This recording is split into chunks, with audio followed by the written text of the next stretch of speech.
Morning student, आज हम अपने इलेक्ट्रिसिटी को चैप्टर को थोड़ा आगे बढ़ाते हुए स्टार्ट करते हैं। ओम्स लॉ से स्टार्ट करते हैं, आगे बढ़ाते रहेंगे। इससे पहले मैं कहना चाहूँगा आप अपने घरों पर रहें और सुरक्षित रहें और अपना ध्यान रखें। तो बात करते हैं ओम्स लॉ की।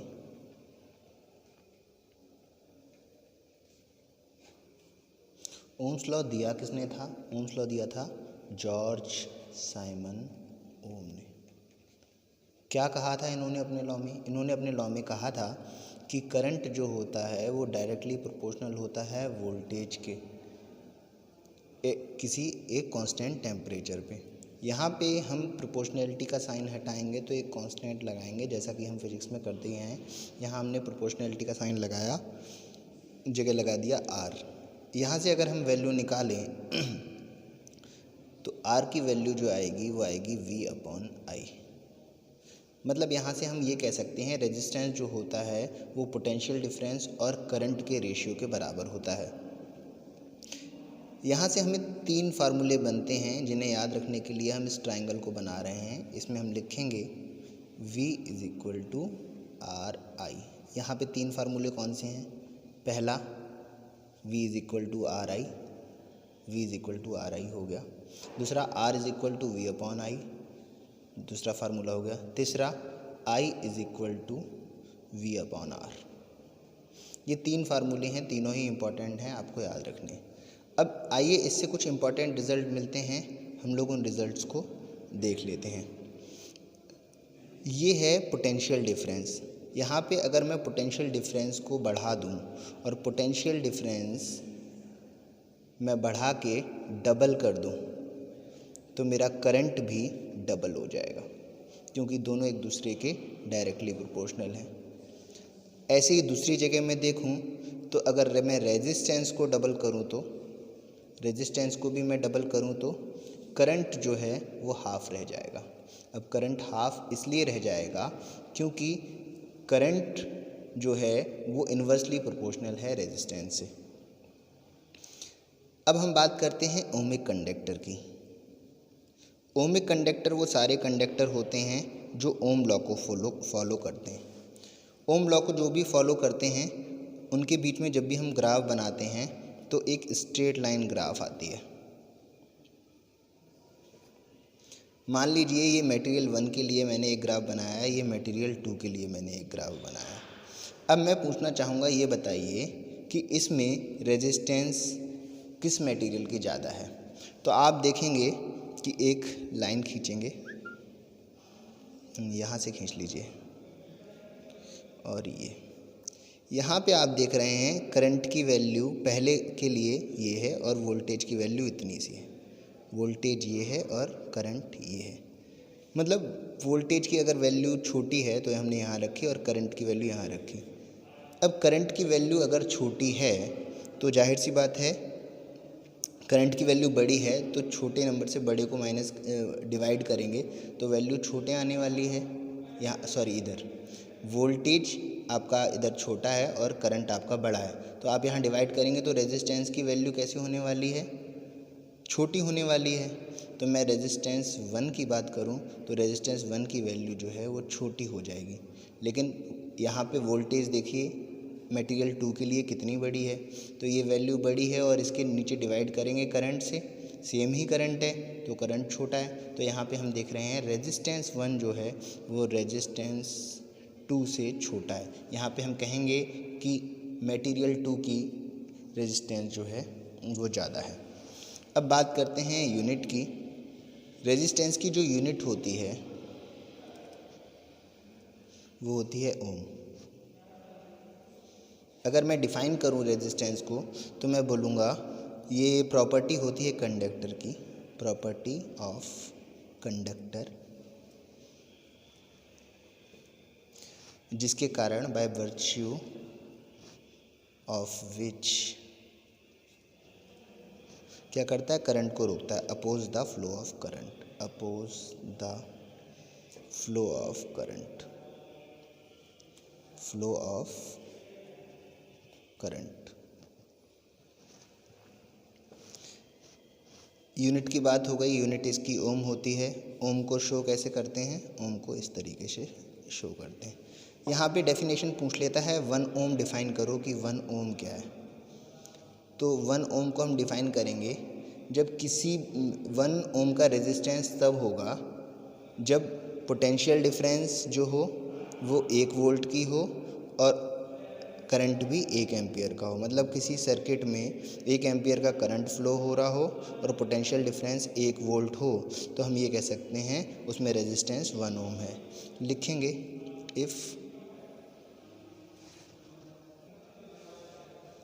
If current of 1 ampere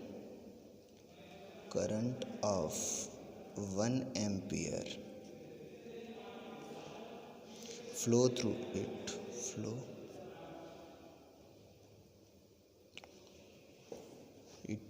it मतलब यहाँ पे वायर से मतलब है on applying potential difference of 1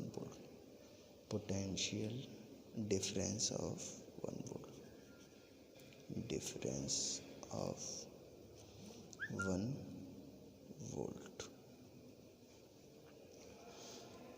मतलब 1 ओम बराबर होता है 1 volt upon 1 ampere.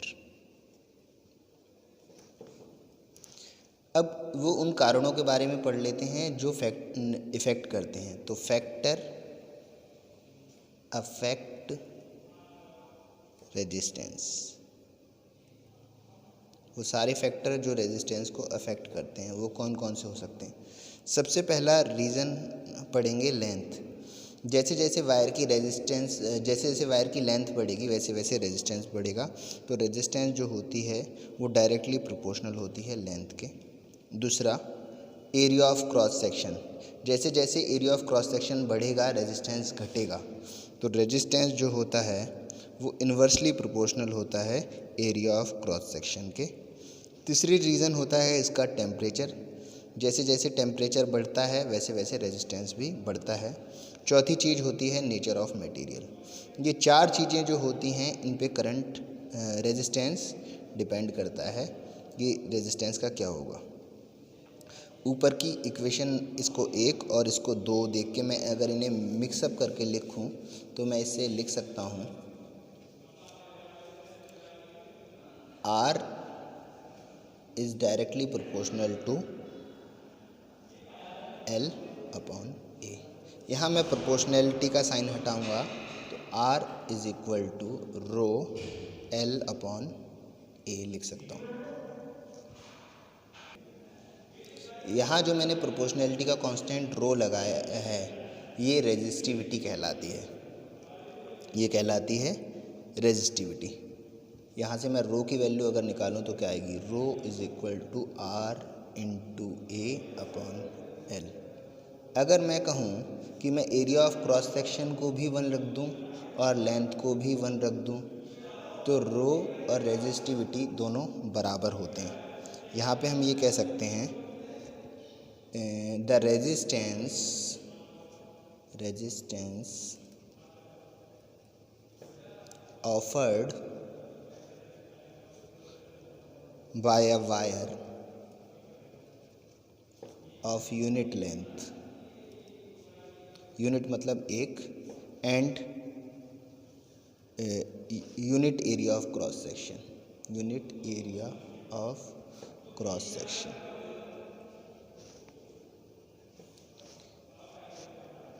is called resistivity, resistivity का एक नाम और होता है जिसे हम कहते हैं स्पेसिफिक रेजिस्टेंस। दूसरा नाम है इसका स्पेसिफिक रेजिस्टेंस। स्पेसिफिक रेजिस्टेंस क्यों बोला, क्योंकि ये एक पर्टिकुलर उसके लिए 1 है तो एक कंडीशन दी गई है, इसलिए इसको नाम हमने दे दिया स्पेसिफिक रेजिस्टेंस। रेजिस्टिविटी किसी की जितनी ज़्यादा होगी उसमें करंट कम फ्लो होगा और रेजिस्टिविटी जितनी कम होगी करंट उतना ज़्यादा फ्लो होगा। चलिए हम कुछ चीज़ इंपॉर्टेंट मटेरियल हैं उनकी रेजिस्टिविटी पढ़ लेते हैं। सिल्वर की रेजिस्टिविटी आप याद रखेंगे 1.60 इंटू 10⁻⁻8 होती है। कॉपर की रेजिस्टिविटी की अगर आप बात करेंगे तो 1.62 इंटू 10⁻⁻8 होती है। ये दोनों हमारे मेटल हैं। अगर हम बात करते हैं एलॉय की, एलॉय में हमारा आता है नाइक्रोम, जो कि हम प्रेस वगैरह में इस्तेमाल करते हैं ताकि रेजिस्टेंस ज़्यादा हो जाए। इसकी रेजिस्टिविटी होती है 12.9 इंटू 10⁻⁻8। इसी तरीके से हम इंसुलेटर की अगर रेजिस्टिविटी की बात करें, इंसुलेटर वो जिनसे करंट फ्लो नहीं होता, तो उनकी रेजिस्टिविटी 10⁻10 से लेकर 10⁻14 तक वेरी करती है। देख लेंगे, अलग अलग रेजिस्टिविटी चार्ट आप लोगों के पास बना हुआ है, आप उसमें देखेंगे इसे। अब हम बात करते हैं रेजिस्टेंस को कनेक्ट कैसे करेंगे। तो कनेक्शन इन रेजिस्टेंस, दो तरीके हो सकते हैं। पहला हो सकता है सीरीज़, जो हम पहला पढ़ेंगे यहाँ पे सीरीज़, और दूसरा होता है पैरेलल। सीरीज़ क्या होता है, पैरेलल क्या होता है? सीरीज़ जब कहते हैं जब एंड टू एंड कनेक्शन होता है, एंड टू एंड मतलब एक एंड दूसरे एंड से जुड़ा हुआ है। और पैरेलल कनेक्शन जब कब होता है, जब सारे रेजिस्टेंस साइडवाइज जुड़े हों, तो एक एक करके हम डिस्कस कर लेते हैं इस रेजिस्टेंस के बारे में। यहाँ पे हम देख रहे हैं, हमने एक डायग्राम बना लिया है जो कि हमारा कनेक्शन है, ये सीरीज़ में है। ये हमने बैटरी लगा दी, ये पॉजिटिव टर्मिनल है, ये नेगेटिव टर्मिनल है। ये 3 रेजिस्टेंस हैं जिनको हमने नाम दे रखा है R1, R2 और R3। यहाँ से I करंट फ्लो हो रहा है। ये अमीटर लगा है जो हमारा करंट मेज़र करेगा। ये वोल्ट मीटर लगे हैं जो वोल्टेज मेज़र करेंगे। तो हम देखेंगे यहाँ पे जो भी वोल्टेज होगी, यहाँ पे जो भी वोल्टेज ऑफर होगी वो इनमें डिस्ट्रीब्यूट हो जाएगी। तो V बराबर होगा V1 plus V2 plus V3। तो हम देखते हैं फ्रॉम ओम लॉ के हेल्प से। ओम लॉ क्या कहता है? V is equal to IR। तो यहाँ पे V1 कितना होगा? I जो करंट फ्लो हो रहा है अपॉन इंटू R1। V2 कितना होगा? I इंटू करंट जो फ्लो हो रहा है R2। V3 कितना होगा? I और करंट R3। ये आप याद रखेंगे, कभी कभी क्वेश्चन में पूछता है कि आप ये बताइए पोटेंशियल डिफरेंस कितना है रेजिस्टेंस 1 पे, तो आप ये वाला फार्मूला लगाएंगे। ये भी अपने आप में फार्मूले हैं, इसे सिंपली रटना नहीं है, इसे देखना है और समझना है। जब 1, 2, 3, 4 ये सारी इक्वेशन मैं इसमें लगा रहा हूँ, तो हमारे पास वैल्यू क्या आएगी? IR is equal to IR1 plus IR2 plus IR3। यहाँ से I में यहाँ से I मैं कॉमन लेता हूँ तो क्या आएगा? R1 plus R2 plus R3। I से I कैंसिल हो जाएगा। R की वैल्यू क्या आई? ये सीरीज़ में है इसलिए इसके इधर मैंने डिनोमिनेटर में S सा बना दिया है। R1 plus R2 plus R3। ये हमारा सीरीज़ में जब भी रेजिस्टेंस जुड़े होंगे तो ये हम फार्मूला लगा के आंसर निकाल लेंगे। इसमें ये होती है जो इक्विवेलेंट आया, RS आया, मतलब इक्विवेलेंट रेजिस्टेंस जो आएगा, equivalent resistance is larger than the largest individual resistance. मतलब क्या कहा गया है कि अगर आप जोड़ते हैं, जैसे ये 2 ओम, 3 ओम, 4 ओम, तो 4 ओम सबसे बड़ा हुआ, तो 4 ओम के रेजिस्टेंस से बड़ा होगा रेजिस्टेंस, और सिंपली यहाँ पे ऐड कर देते हैं। अब यहीं पे हम पढ़ लेते हैं पैरेलल के बारे में कि पैरेलल में क्या होता है। ये डायग्राम आप देख रहे हैं, ये पॉजिटिव टर्मिनल है, ये नेगेटिव टर्मिनल है, एमीटर हमने लगा रखा है। ये 3 रेजिस्टेंस R1, R2 और R3 हमने लगा रखे हैं। यहाँ से जो करंट फ्लो होगा I, वो यहाँ पे जाके बढ़ जाएगा I1, I2 और I3 में। और वोल्टेज जो है वो सेम रहेगा, क्योंकि ये साइडवेज कनेक्टेड हैं। तो voltage across each resistance is same. Voltage same रहेगा, लेकिन करंट हमारा क्या होगा, I1 plus I2 plus I3। ये बट गया। जो हमारा करंट बट गया है तो ओम लॉ की हेल्प लेंगे।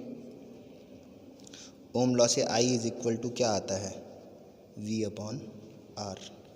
I1 की वैल्यू क्या आएगी, V अपॉन R1। I2 की वैल्यू क्या आएगी, V अपॉन R2। यहाँ पे आपसे इस तरीके से क्वेश्चन पूछेगा कि हमें ये बताइए कि रेजिस्टेंस 1 में कितनी करंट फ्लो हो रही है। तो आपको ये फार्मूला लगाना पड़ेगा जब आपको पोटेंशियल डिफरेंस पता होगा। तो ये भी आपको लर्न रखना है। I3 बराबर V अपॉन R3। ये 1, 2, 3 और 4, ये चारों वैल्यू आप इसमें पुट करोगे तो आपको मिलेगा क्या, V अपॉन RP। P इसलिए लिख दिया क्योंकि पैरेलल में है। V upon R1 plus V upon R2 plus V upon R3। यहाँ पे आप देख रहे हो V अपॉन RP बराबर, V मैंने कॉमन ले लिया, बचा क्या, 1 upon R1 plus 1 upon R2 plus 1 upon R3। यहाँ V से V कैंसिल हो गया। तो जब रेजिस्टेंस पैरेलल में जुड़े होंगे तो उनके रेसिप्रोकल्स का सम हमें करना पड़ेगा, तब हमें आंसर मिलेगा। और ये जो भी आएगा रेजिस्टेंस, तो इंडिविजुअल जो रेजिस्टेंस होगा वो सबसे छोटे वाले रेजिस्टेंस से कम होगा। तो हम लिखेंगे इक्विवेलेंट रेजिस्टेंस जो होता है, इक्विवेलेंट रेजिस्टेंस जो होता है इज स्मॉलेस्ट इंडिविजुअल रेजिस्टेंस। मैंने जो आपके नोट्स बनाए हैं उसमें सीरीज़ और पैरेलल में दोनों में डिफरेंस बता दिया है, याद रखेंगे। ये सीरीज़ में है और ये पैरेलल में है, कोई कन्फ्यूज़न नहीं होना चाहिए, इसे आप अच्छे से देख लेंगे। ये आज का हमारा आखिरी टॉपिक है, उसे हम देख लेते हैं, इसके बाद आगे पढ़ेंगे। इसका नाम है Joule's law of heating. Joule's law of heating. Joule's law of heating क्या कहता है? जूल्स लॉ ऑफ हीटिंग का फार्मूला आप देख लीजिए, H is equal to I square RT। ये फार्मूला है। ये आया कैसे उसके बारे में भी बात करेंगे। ये कहता है कोई भी वर्क जब हो रहा है, वर्क एनर्जी हो रही है, तो वो यहाँ पे वर्क को हम मान लेते हैं, जो वर्क हो रहा है वो हीट एनर्जी जनरेट करने में खर्च हो रहा है, तो वो डायरेक्टली प्रोपोर्शनल होता है करंट के स्क्वायर के। डायरेक्टली प्रोपोर्शनल होता है उसमें होने वाली रेजिस्टेंस के। जो हीटिंग इफेक्ट प्रोड्यूस हो रहा है वो डायरेक्टली प्रोपोर्शनल है करंट के स्क्वायर के, डायरेक्टली प्रोपोर्शनल है रेजिस्टेंस के, और डायरेक्टली प्रोपोर्शनल है टाइम के। मतलब जैसे जैसे करंट बढ़ेगा उसके स्क्वायर के बराबर हीटिंग इफेक्ट जनरेट होगा, मतलब उसके स्क्वायर के बराबर हीटिंग इफेक्ट जनरेट होगा। अगर रेजिस्टेंस बढ़ेगा तो भी हीटिंग इफेक्ट बढ़ेगा, और टाइम बढ़ेगा तो भी हीटिंग इफेक्ट बढ़ेगा। मतलब I स्क्वायर RT ये तीनों के डायरेक्टली प्रोपोर्शनल होता है हीटिंग इफेक्ट। ये आया कहाँ से फार्मूला? तो सबसे पहले हमें पोटेंशियल डिफरेंस का फार्मूला है मालूम है, V is equal to W upon Q। वहाँ से हमें फार्मूला मिलता है W is equal to Q into V। मैंने कहा ये वर्क डन है, तो work done Q into V। इसमें हमें Q और V की वैल्यू निकाल के यहाँ पे पुट कर देनी है। तो Q की वैल्यू हमें कहाँ से मिलेगी? करंट का फार्मूला हमें मालूम है, I is equal to Q upon T। यहाँ से Q की वैल्यू क्या आएगी? I into T। तो IT वैल्यू यहाँ पुट कर देंगे Q की।